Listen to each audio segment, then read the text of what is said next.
You were there when I woke up, and I was awake, and you weren't. The dream was ordinary, not significant, not symbolic. Just you, just present, just the way you used to be in rooms. Just talking about something unremarkable, and then the waking, and the specific weight of the waking, which is heavier than the sleeping by exactly the amount of you. I've started dreading the good dreams more than the bad ones, because the good ones always have to end. The bad ones I'm relieved to leave, but the ones where you're just there are the ones I can't defend against. I dream about you sometimes, and then I have to lose you twice. I dream about you sometimes, and the second loss is worse than the first, because the first was something I prepared for. The second arrives with no warning, at 7 in the morning, in the space between sleeping and awake, where the dream still feels like fact. I read that we dream about people when we haven't fully processed the loss, that the sleeping mind is still filing, and you keep coming up in the search. I believe it, but the believing doesn't make the waking any softer. The logic doesn't help the body when the body expected you this morning after. I've tried not going back to sleep after a dream like that, too risky. I've tried lying still and holding it before it fades, and I miss you. I've started dreading the good dreams more than the bad ones, because the good ones always have to end. The bad ones I'm relieved to leave, but the ones where you're just there are the ones I can't defend against. I dream about you sometimes, and then I have to lose you twice. I dream about you sometimes, and the second loss is worse than the first. I'm gonna try to think of it differently, the dream as a visit rather than a trick, the sleeping brain offering what it can before the waking makes it click back. And maybe that's not delusional, maybe that's just a gentler frame for something I can't control either way. So I'll take the visit and accept the second loss, and try to be glad I had the dream. Worse than the first every time, but still glad I had it, still glad I dreamed.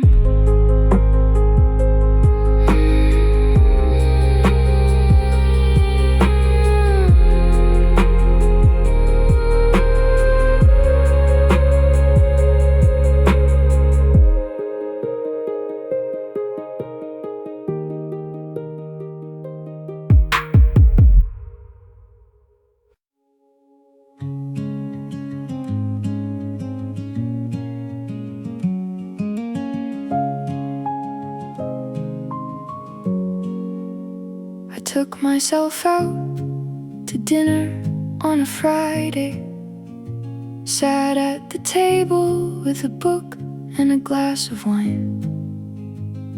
Felt conspicuous for the first 5 minutes, and then the strangest thing, I felt completely fine. I ordered what I wanted with no negotiation. I stayed as long as I felt like staying.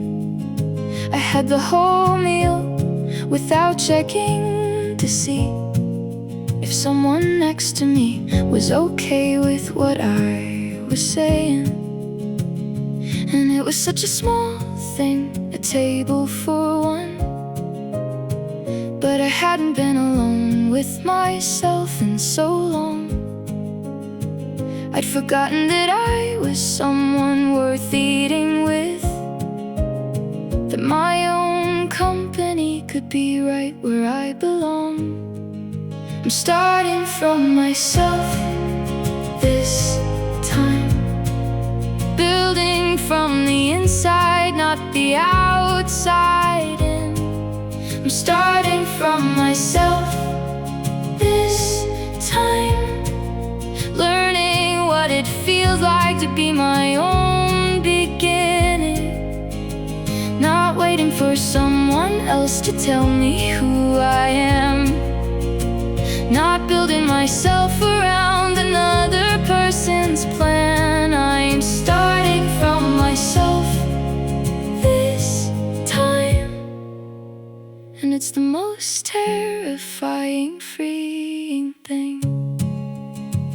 I've been asking myself the questions I forgot to ask, like what do I believe and what do I want from this?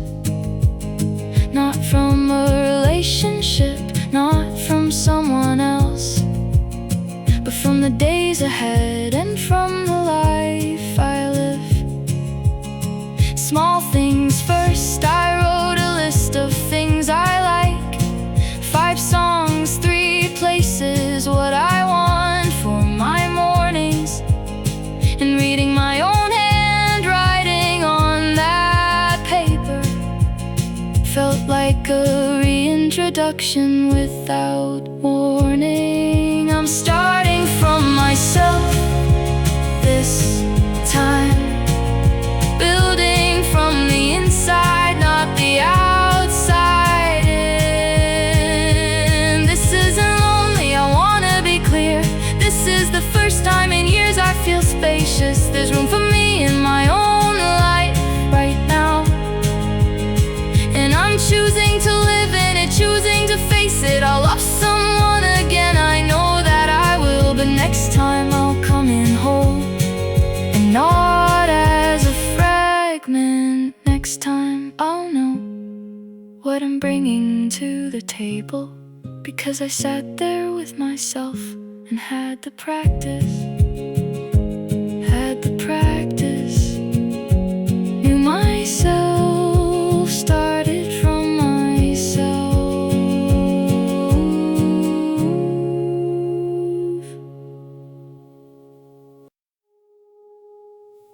We did everything that couples do, we just never said the word.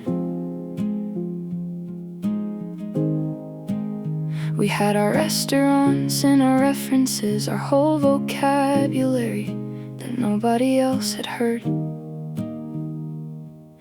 You held my hand in public, but you never said what this was, and I never pushed because I was afraid of the answer.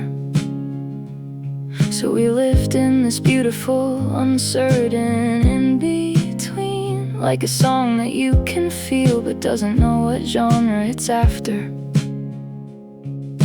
And everyone around us had their theories, and we smiled like we knew something they didn't. And maybe we did, or maybe we were both avoiding the part where we'd have to admit what we were living. We were almost something, almost is the word, a whole relationship that happened and was never heard. We were almost something in the best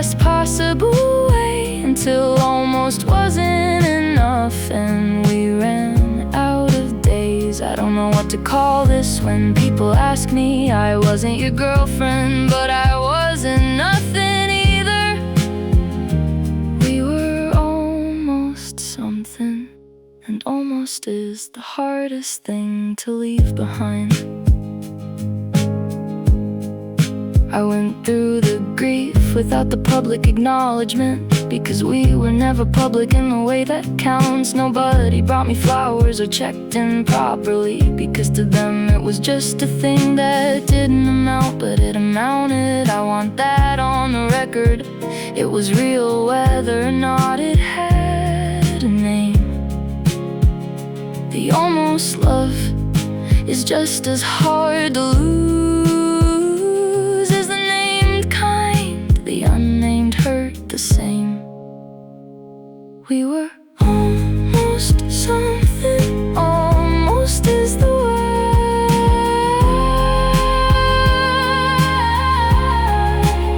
I think almost relationships deserve a ceremony, a proper ending with acknowledgement of what they were. I think we should be allowed to say it out loud, that this happened and it mattered and it hurt. So here is mine. It was real and it was good, and the fact that it was nameless doesn't shrink it. I loved you in the way that you allowed, and I'm choosing now to finally finish it. Finally finish it. Give it a name. Almost was enough.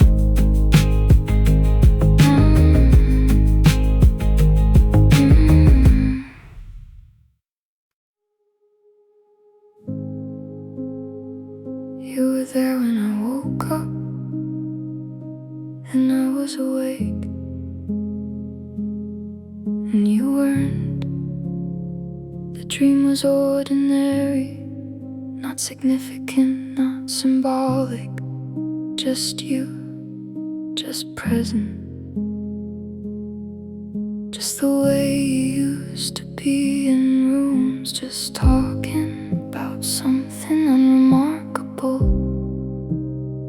And then the waking, and the specific weight of the waking, which is heavier than the sleeping by exactly the amount of you. I've started dreading the good dreams more than the bad ones, because the good ones always have to end. The bad ones I'm relieved to leave, but the ones where you're just there are the ones I can't defend against. I dream about you sometimes, and then I have to lose you twice. I dream about you sometimes, and the second loss is worse than the first, because the first was something I prepared for. The second arrives with no warning at 7 in the morning, in the space between sleeping and awake, where the dream still feels like fact. I read that we dream about people when we haven't fully processed the loss, that the sleeping mind is still filing, and you keep coming up in the search. I believe it, but the believing doesn't make the waking any softer. The logic doesn't help the body when the body expected you this morning after. I've tried not going back to sleep after a dream like that, too risky. I've tried lying still and holding it before it fades, and I miss you. I've started dreading the good dreams more than the bad ones, because the good ones always have to end. The bad ones I'm relieved to leave, but the ones where you're just there are the ones I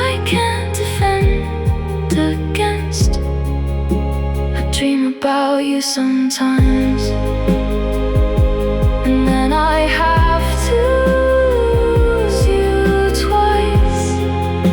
I dream about you sometimes, and the second loss is worse than the first. I'm gonna try to think of it differently. The dream is a visit rather than a trick, a sleeping brain offering what it can before the waking makes it click back. And maybe that's not delusional, maybe that's just a gentler frame for something I can't control either way. So I'll take the visit and accept the second loss, and try to be glad I had the dream. Worse than the first every time, but still glad I had it. Still glad I dreamed.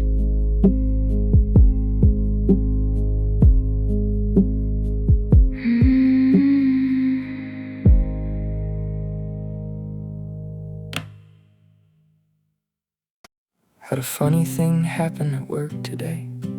Instinct said tell you, and then remembered the number I've been calling for 3 years is not a call I'm allowed to make in December. So I told the story to the wall instead, and the wall did what you used to never do. It didn't laugh, it didn't add to it, it just sat there the way rooms do.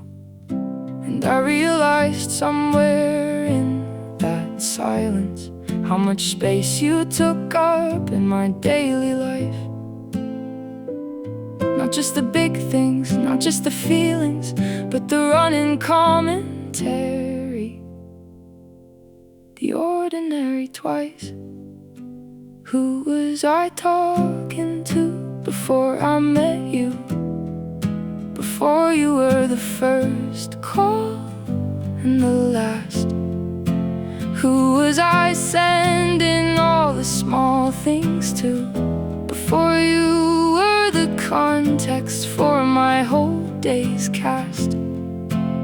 I've got full bars and no one to call. I got stories with nowhere to go. Who was I talking to before I met you? I genuinely don't know anymore. I've tried calling other people with the small stuff. It feels like I'm speaking a different language now. They're kind about it, but I can tell they're waiting for the thing that makes the story matter. Somehow you understood the references without explaining. You knew the names and the history and the stakes. Building that with someone takes forever, and I don't have the patience that rebuilding takes. Who was I talking to before I met you? Before you were the first call and the last. Who was I sending all the small things to? Before you were the context for my whole day's cast. Maybe the answer is I was talking to myself more. Maybe that's not the tragedy I think. Maybe silence has a function I forgot about.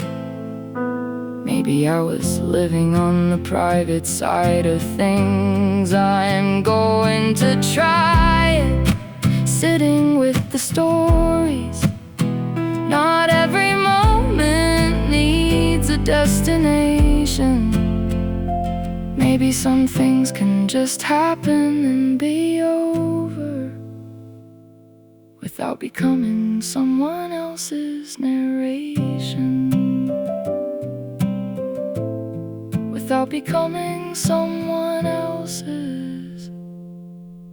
Just mine. Just mine.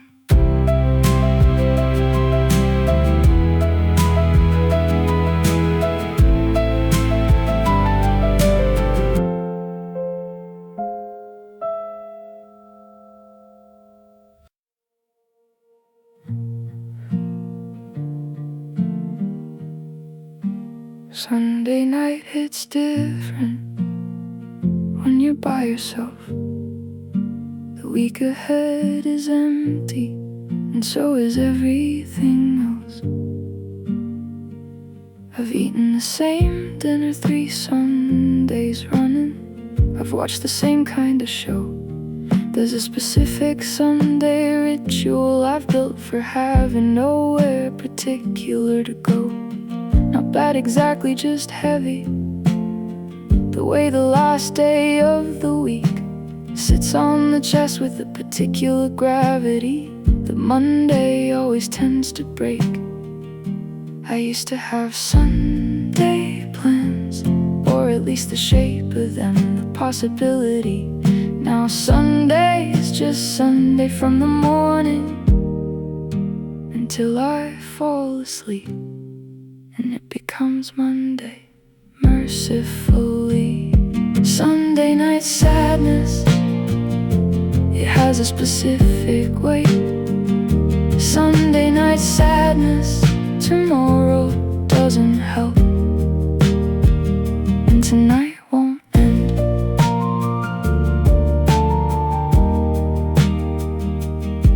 The week behind was manageable.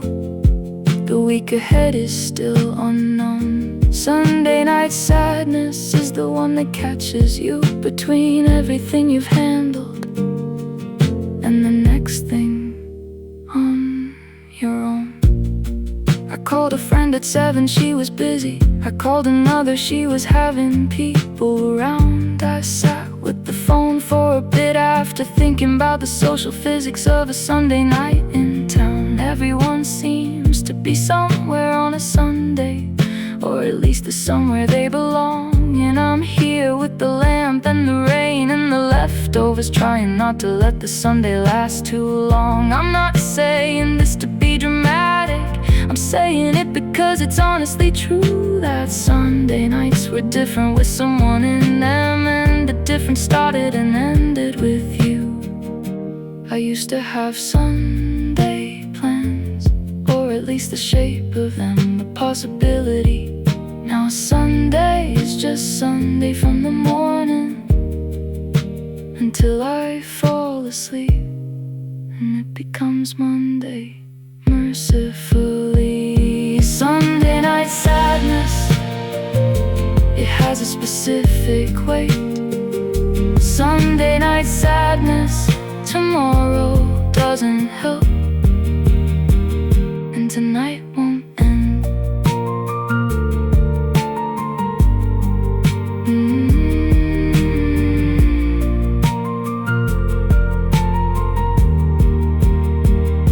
I started making Sunday nights into something, not to cure the feeling, but to give it a container, a specific candle and a specific playlist, a ritual that says this is mine to navigate.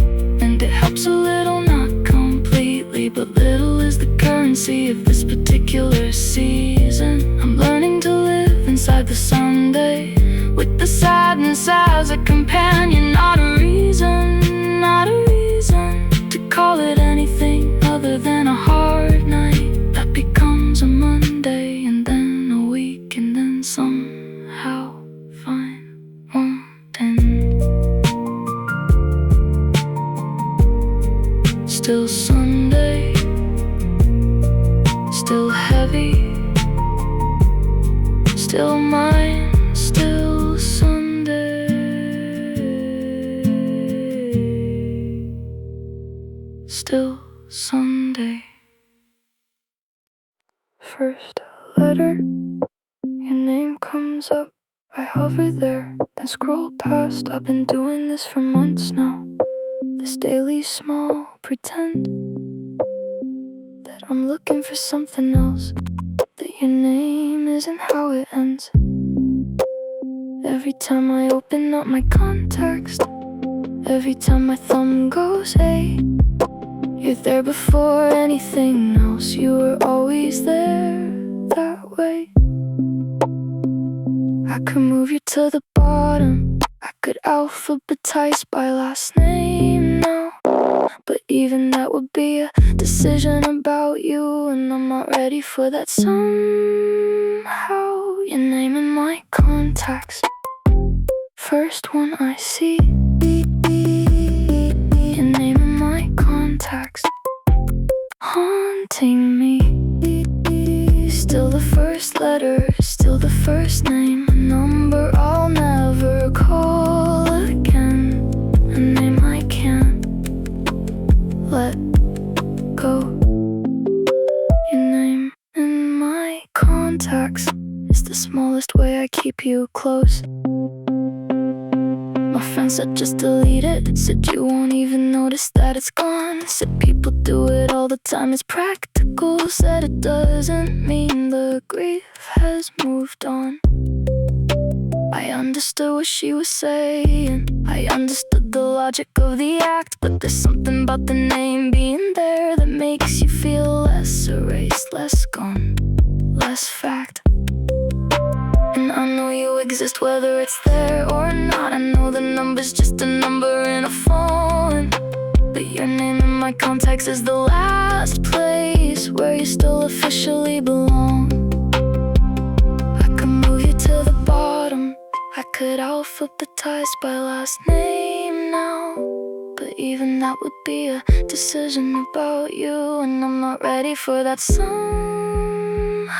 Your name in my contacts, first one I see. Your name in my contacts, haunting me. Still the first letter,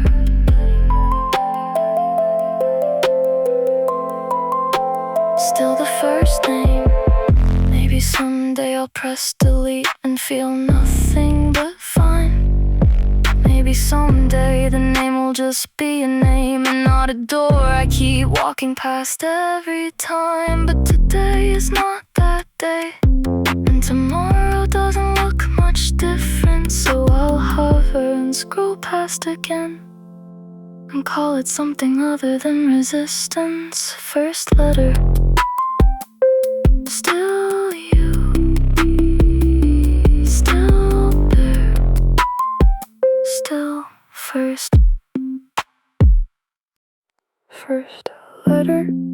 Your name comes up, I hover there, then scroll past. I've been doing this for months now, this daily small pretend that I'm looking for something else, that your name isn't how it ends. Every time I open up my contacts, every time my thumb goes hey, you're there before anything else. You were always there that way. I could move you to the bottom, I could alphabetize by last name now, but even that would be a decision about you, and I'm not ready for that somehow. Your name in my contacts, first one I see. Your name in my contacts, haunting me.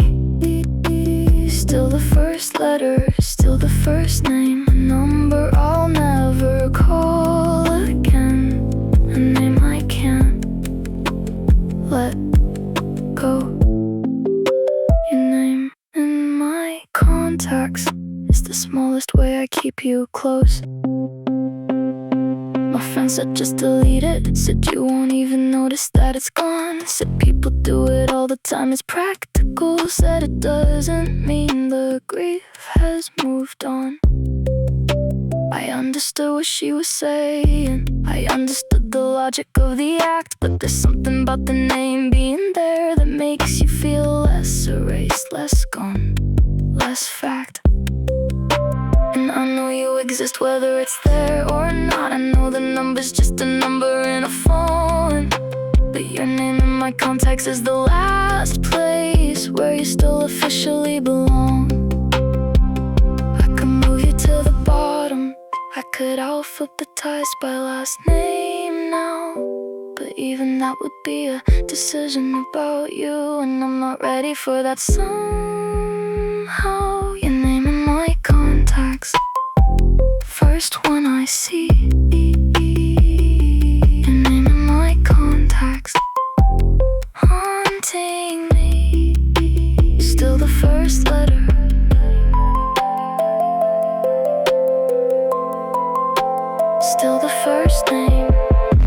someday I'll press delete and feel nothing but fine.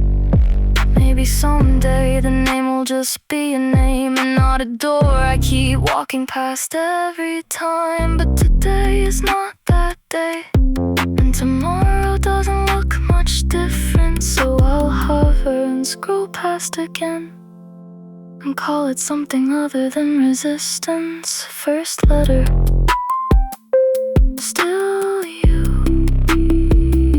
still there, still first.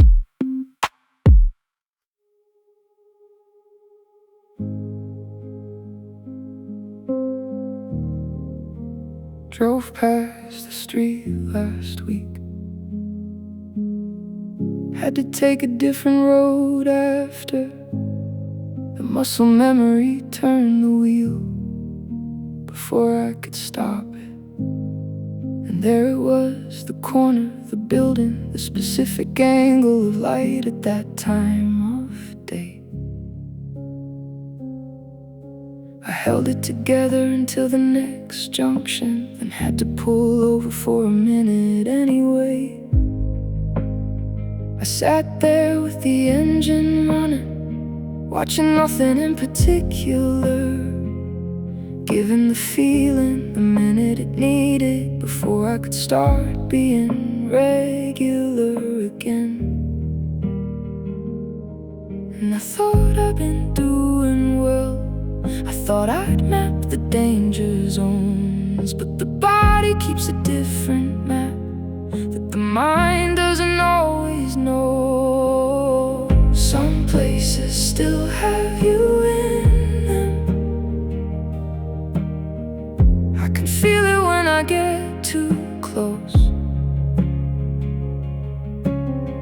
Some places still have you in them.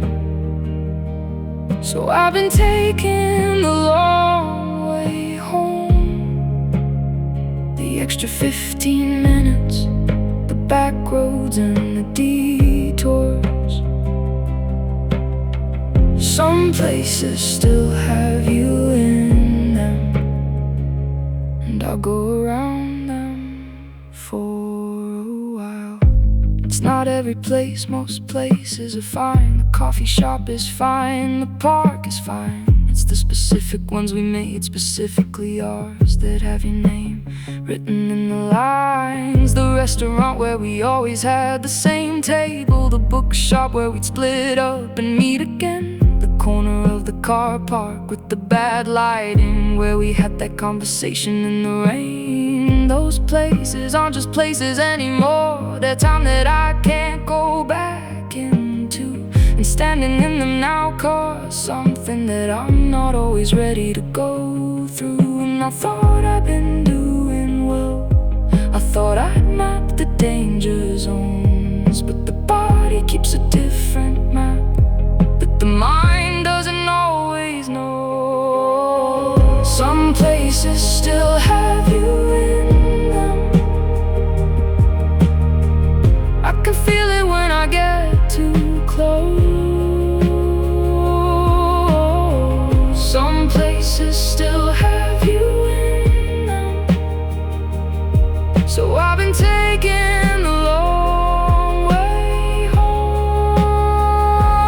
I think the places will soften eventually. That's what people who've been through it say. That the corner becomes just a corner, that the restaurant becomes somewhere you can stay. I believe them, or I'm trying to.